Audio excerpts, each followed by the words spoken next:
Oi gente, aqui é a Natália Bonavides, estou aqui com vocês mais uma semana no canal Nocaute e essa semana foi bastante agitada na Câmara dos Deputados. Bom, no plenário, infelizmente foi aprovada uma medida provisória que impacta negativamente na agricultura familiar e nos bancos públicos. Apesar da obstrução da oposição, ela foi aprovada.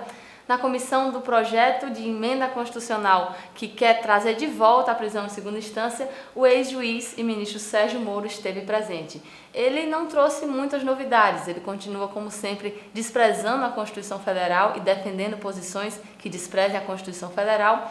E lá na comissão ele foi chamado pelo deputado Glauber, do pessoal do Rio de Janeiro, de capanga de milícias, com que, aliás, nós concordamos, dada a lamentável atuação do ministro à frente do Ministério da Justiça. Mas eu acho que vocês também ouviram muito falar essa semana sobre o que aconteceu na CPMI das fake news, e é sobre isso que a gente vai tratar no vídeo de hoje.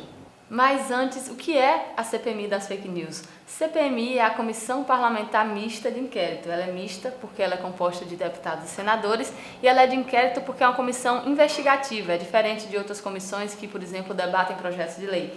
E a CPMI das fake news vem para investigar o impacto das fake news e como funcionou a disseminação delas nas eleições de 2018, mas não só, também descobrir como isso tem funcionado para impactar o debate público e mesmo temas como a saúde, já que a gente vê, por exemplo, tanta notícia falsa sendo espalhada sobre as vacinas. No que diz respeito ao impacto das fake news no debate político, a comissão tem se debruçado sobre o que aconteceu nas eleições de 2018, quando a gente sabe que o Jair Bolsonaro fez uso massivo da disseminação de notícias falsas contra a chapa de Fernando Haddad e de Manuela Dávila. Mas é muito importante que a comissão não se resuma a investigar esse período, porque o que a gente tem visto é que aquela máquina, aquele esquema que foi montado durante aquela campanha, ela não se desfez após as eleições. Na verdade, ela só se fortaleceu e ela tem atuado de forma permanente, interferindo no debate público, tentando assassinar reputações e se preparando também para influenciar de novo as eleições de 2020. Um dos fatos importantes que foi confirmado na CPMI foi a existência do tal do Gabinete do Ódio, que é uma estrutura que funciona dentro do Palácio do Planalto, ali nos pés de Bolsonaro. Essa estrutura foi inclusive confirmada por deputados que eram muito próximos do governo, como o deputado Alexandre Frota, a deputada Joyce Hasselmann, e o que nós concluímos é que existe hoje pessoas que são nomeadas na presidência da República que fazem essa organização de quem são os adversários políticos que vão ser atacados, que vão ter sua reputação assassinada, que vão ser vítimas de fake news. Tudo isso com pessoas nomeadas e pagas com dinheiro público. Bom, e esse trabalho de investigação, ele também envolve a análise de documentos que a comissão requisita, inclusive alguns que estão sob segredo de justiça e que são entregues a nós sob sigilo, e envolve também a oitiva de testemunhas.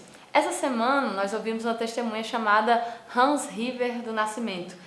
Ele é uma pessoa que trabalhou numa empresa chamada Yakos, e que é uma empresa que tem o serviço de disparar mensagens em massa pelo WhatsApp.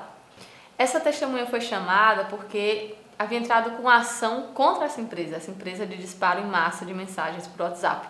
Uma ação por causa de violações de direitos trabalhistas.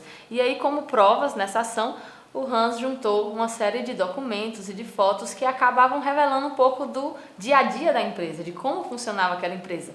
Então, ele era uma pessoa que tinha, por exemplo, fotos de caixas e caixas de chips que eram usados por essa empresa.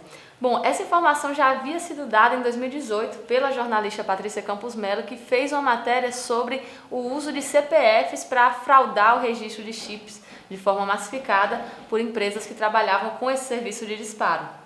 Bom, e a conduta da testemunha do Hans River na CPMI foi de mentir por vários momentos.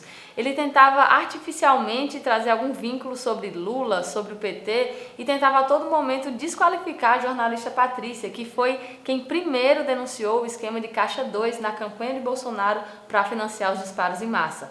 Ele mentiu sobre quando começou a trabalhar na empresa, ele mentiu sobre ter feito uma campanha de uma pessoa que nem havia sido candidata, ele mentiu dizendo que a jornalista não havia recebido dele os documentos que ela tinha, e ele chegou ao absurdo de dizer que a jornalista tinha se insinuado sexualmente para obter informações dele.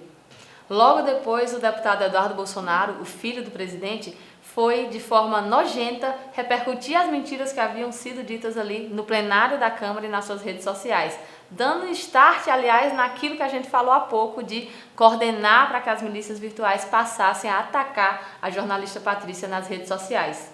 No mesmo dia, a Folha de São Paulo publicou vários documentos e arquivos que a jornalista havia recebido do depoente, desmentindo, aliás, tudo que o Hans River havia falado sobre o seu contato com a Patrícia. É importante a gente lembrar que esse episódio que aconteceu essa semana, de a base bolsonarista organizada e empenhada em atacar uma jornalista, não é um episódio pontual. Na verdade, nós vemos desde o início do governo qual é o tratamento que tem sido dado por Bolsonaro e por seus apoiadores, à imprensa, a jornalistas, enfim, a quem tem feito esse trabalho investigativo e ocasionalmente descoberto fatos comprometedores para Bolsonaro. Bom, por fim, nós, alguns membros da CPMI, incluindo a relatora, entramos com a queixa-crime contra o Hans River, porque ele cometeu falso testemunho. É crime mentir numa comissão de inquérito. Esses ataques generalizados e coordenados contra jornalistas, no caso da Patrícia, tiveram um agravante pelo fato de ela ser mulher. Quem acompanhou as agressões que ela sofreu viu como elas tinham um caráter machista. A gente queria deixar mais uma vez a nossa solidariedade à jornalista Patrícia Campos Melo. Vale lembrar que instituições como a Polícia Federal, o Tribunal Superior Eleitoral já têm muitas dessas informações sobre esse esquema de divulgação criminosa de fake news.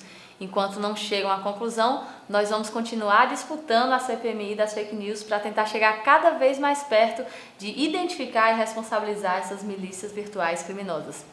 Até a próxima semana, um cheiro!